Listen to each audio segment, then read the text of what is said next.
Totoo nga bang spy si Alice Go?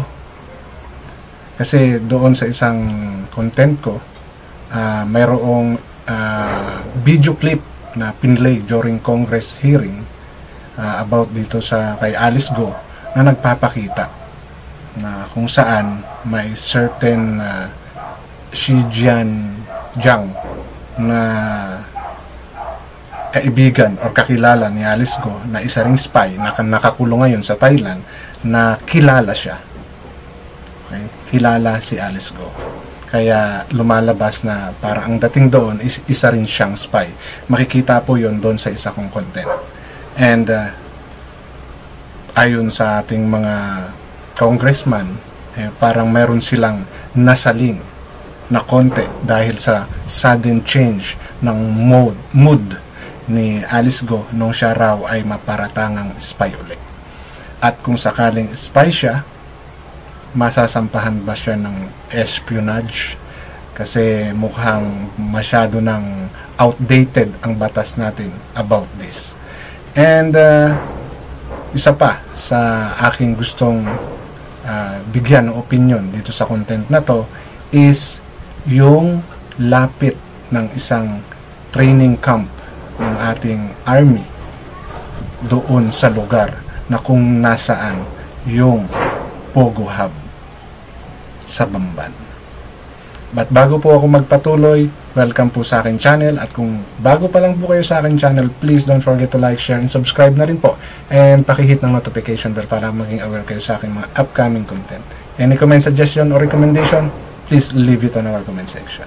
So yun na nga, balikan natin itong gusto kong i-share sa inyo. Doon sa isa kong content nga, yon, napakita ko roon yung few details kung bakit nasabi ng isang news, international news na Al Jazeera na si Alice Go is kakilala ng isa ring spy na nakakulong ngayon doon sa Thailand. Okay? At doon napaliwanag kung ano yung mga nakita nila para makonek talaga si Alice Go ay isang Chinese citizen. So during sa pagtatanong nito, nabanggit nga, natanong si Alice Go na siya ba ay isang spy, at ito po ang naging sagot niya. Relax ka lang. Bakit ka galit? Kasi po, ganun din po yung nangyari last time. Sinasabi po nila spy ako. Mahal ko po Pilipinas, Pilipino po ako, hindi po ako spy. Lawmakers believe that they sought alert when calls of sudden reaction. Parang ano yun, initial reaction yun ng isang taong napuki. So klaro-klaro na hindi na inaakala na merong gano'n, no? Na mula sa Al Jazeera yung information. I heard that ang sabi ng kanyang mga abogado, maaari daw po itong artificial intelligence. Ewan ko lamang, kaya nga nabanggit ko kanina na dapat siguro mas malalim pang investigation na dapat. So yun yung ilan sa napansin ng mga mambabatas na nanduroon during this Congress hearing sa kay Alice Go, na yung sudden change of mood ni Alice Go is parang yun nga, parang may nasaling daw sila na may katotohanan yung sinasabi ng international agency news na yon, na isa nga siyang spy. So, katulad din ng nabanggit ko dun sa una kong content na dapat magkaroon nga ng malalim na investigation ang Pilipinas. Don't just rely dyan sa sinabi ng Al Jazeera. It's either puntahan nila or makipag-ugnayan talaga sila sa agency para sila mismo makausap nila yung taong nagsasabing kakilala niya si Alice Go. Kasi nanghingi pa si Alice Go doon ng tulong during her campaign period nang tumakbong siyang pagka-mayor. So, makikita doon na itong taong ito is hindi siya nagbigay kay Alice Go, pero kinontak siya. Kinontak siya ni Alice Go. So, kaya dapat magkaroon ng malalim talagang investigation ang Pilipinas sa katotohanan na siya ay isang spy. And, yun nga, ang sabi naman ng abogado ni Alice Go, baka AI, which is nauuso kasi mga deepfake nababago yung mukha, yung boses, na-altered, di ba? So, para sa isang ganong klaseng agency, ba, news, as far as I know, ang Al Jazeera is isa sa mga kilalang news, international news agency para gumawa ng mga ganon kwento. Actually, sa report na yon ng Al Jazeera, is isa lang yon sa nagtawag ng pansin nila dahil alam nila, sensational diba? Itong issue na to about kay Alice Go.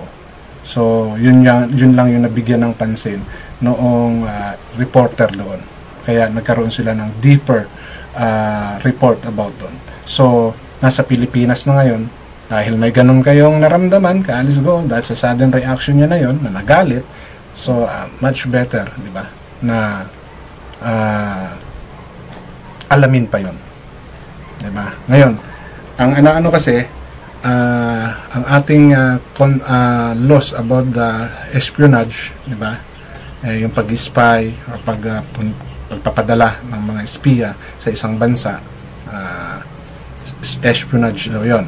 Pero according kay DND Chief Teodoro Jr. na ang ating kailangang ma-revise, ma-update yung law natin about that kasi effective lang daw yon ang espionage during war. So ito po yung paliwanag ni DND Chief Teodoro Jr. So, ang mahalaga ngayon, parusahan natin ang espionage sa panahon ng peace. Kasi ang espionage law sa Pilipinas ay epektibo lamang during times of war. So, ibig sabihin, since wala pang war, hindi pa magiging effective yun. I mean, hindi ba masasampahan si Alice Guo ng espionage? Kasi yung batas natin is during war lang. Ngayon, peace pa naman. Wala pang war. So, ibig sabihin, hindi siya masasampahan. Baka may alam pa po kayong explanation. Kasi yun yung paliwanag ni DND Chief. Diba? Na dapat during peace, ma-amend or ma-update na yung batas about dyan sa espionage dito sa Pilipinas. Diba? And yun nga, kung talagang spy si Alice Guo, 2 minutes from the place na kung nasaan yung Pogo, through plane,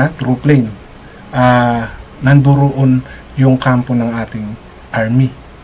Diba? So, masyadong, alam niyo na, just in case, diba? Mag-engage tayo, halimbawa lang, wag naman mangyari, magkagera. So, yung Pogo Hub na yun, kasino na lang, diba? Mapag-aaralan nila kung paano gumagalaw ang kampo ng mga army doon.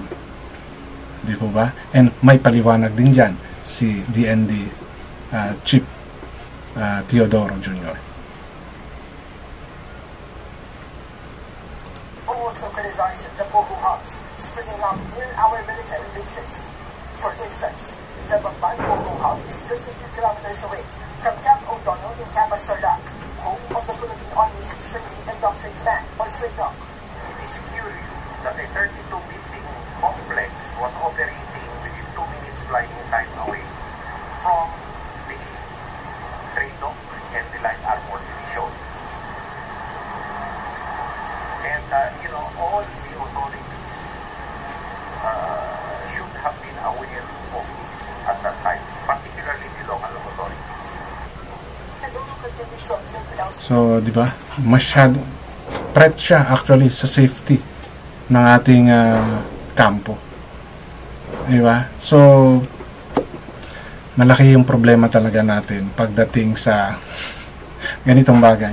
Mantakin mo, ganun kalapit, tapos talagang hindi natin maiwasan na may sabwatan di ba? May sabwatan na nangyari sa pagiging mayor ni Alice Guo at yung pagpasok ng mga Pogo na yan. Talagang maraming opisyales ng Pilipinas, politiko, ang napaandar ng grupo ni Alice Guo para ma-dominate nila ang lugar ng Bamban at yung mga karatig puok pa nito. So I hope talagang magkaroon ng magandang resulta itong ginagawang hearing na to. May Senate hearing, may congressional hearing in aid of legislation pa na mga sinasabi, pero yung mga question, di ba? Masyado ng personal yung iba. Kaya sana magkaroon ito ng magandang resulta, hindi lang just for exposure ng mga politiko na aiming for something, hindi natin alam, di ba? Dahil nga sa election. And alalahanin nyo po, tax namin ang ginagamit ninyo sa kada hearing na meron kayong ginagawa. Kaya sana naman magkaroon ng magandang resulta ito. Lalo't ang seguridad na ng Pilipinas ang nakasalalay. So maraming salamat, hanggang dito na lamang.